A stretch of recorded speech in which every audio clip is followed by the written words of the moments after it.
And I just also encourage anyone else out there that are parliamentarians or journalists in particular, if they have any outstanding ATIPs, to bring those to our attention so that we can properly do our study here on what's not getting done.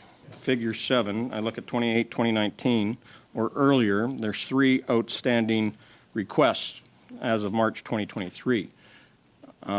Is that number accurate? I'm tracking 5 now, but again, date timestamp, so I'm tracking 5 that are late. So cannot speak to its accuracy at that time. This is I'm now tracking official 5. report from the department, Minister, and so I know for a fact that just myself, that I've got 4 outstanding ATIPs from before that time.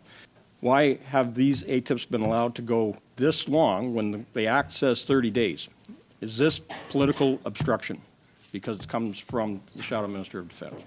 Unfortunately, I don't have available to me sitting here in front of you the information about those ATIPs. I'll happily look into the status of yours in particular, because I believe, first of all, every Canadian has a right to timely access to that information if it's available to be provided. It doesn't smell good when parliamentarians are asking the ministry for information, not getting that information, not allowing us to do the work that we do up here in making sure that policies and programs and legislation are being properly implemented.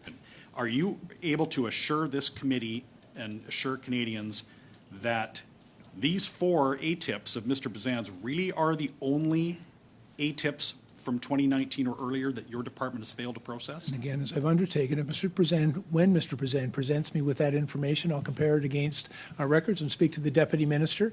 He's indicated that he's aware of 5. I haven't seen that data, but I'd like to see Mr. Bazan's reports, and we'll compare it against the data that exists. So you're certain that there are no journalists, no academics, no researchers, no members of the public, no victims of sexual assault, no other members of the public that also may have outstanding ATIPs? No, I've actually read, as Ms. Matheson shared with us, there are a number of journalists complaining about outstanding records as well. It's one of the reasons I've said in my opening remarks that I acknowledge that more work needs to be done, and we are working through the processes to improve our response to ATIP requests. Mr. Chair, just for the Minister's information, I just want to make sure that he knows that I have sent those ATIP requests, 6 of them dated between October 13th, 2017 and April 10th, 2019 to your office. Your Director of Parliamentary Affairs has already acknowledged receipt, and we've sent a copy to the clerk as well.